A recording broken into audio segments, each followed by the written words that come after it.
مێژوونووسان و پسپۆڕانی نێودەوڵەتی شارەزا لە سیاست و مێژووی کووردا دەڵێن یەکگرتنی کورد و پشتیوانیکردن لە یەکتر یەکێکە لەو ڕێگەیانەی بەرەو سەربەخۆیان دەبات. دەژڵێن ئەزموونەکانی پێشوو دەریخستووە تەفرەقەی نێوان کوردان دەستکەوتەکانی لەناو بردووە. ئەوەی پێویستە کوردەکان بیکەن ئەوەیە بتوانن کارەکانیان بەباشی بەرەم بەڕێوە و پەیوەندەکانی نێوانیان بەهێز بکەن. دوشتی زۆر گرنگەیە کە پێویستە کوردەکان ڕەچاوی بکەن.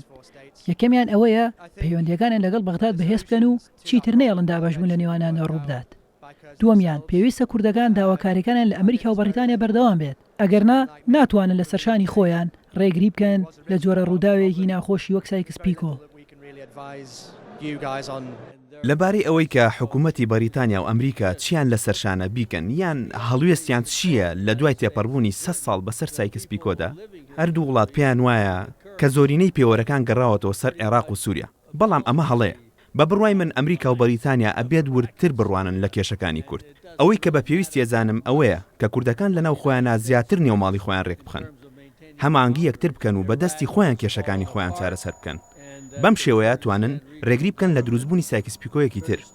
و من پێشم وایە کە گەڕانەوەی کورد بۆ بەغا یەکێکی ترە لە ڕێگاکان بۆ چارەسەرکردنی کێشەکان. مێژوونووسێکی ڕووسی کە شارەزای تەواوی لە مێژووی کووردا هەیە بە کورسانیوسی ڕاگەیان هەمیشە کورد بۆتە قوربانی ململانیەکانی تورک و فارس و عەرەب. کوردستانیشان کردوتە مەیدانی جەنگ. 500 ساڵە کوردستان دابەش کراوە لە نێوان ئیمپراتۆریەتی عوسمانی و سەفەوی. لەم ماوەیەدا هەندێک بۆچوونی هەڵە هەیە کە دەوسرێت کورد لە سووریا و ئێران و تورکیا و عێراق دەژی. مێژووی کوردیش دەڵێت کورد لەسەر سنووری کەس ناژی. ئەوە تورک و عەرەب و فارسە. سنووری خۆیان هێناوەتە ناوجەرگەی کوردستان و کوردستانیان پارچە پارچە کرد لە ناوەڕۆکی جوگرافیەوە. بەڵام لە ناوەڕۆکی نەتەوەییەوە کورد هەرگیز پارچە پارچە نەکراوە و بە هیچ شێوەیەکدانی نەناوە بەو بەشکردنەدا.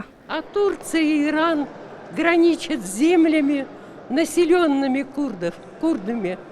پسپۆڕانی بەریتانی و ئەمریکی و ڕووسی کە شارەزان لە مێژوو سیاسەتی کووردا هەرسێکیان هاوڕان کە یەکگرتنی کورد و گەڕانەوە بۆ بەغداد زامنی دووبارە نەبوونەوەی سایکس پیکۆیەکی تر دەکات. هێمن قادر، کورسات نیوز، سلێمانی.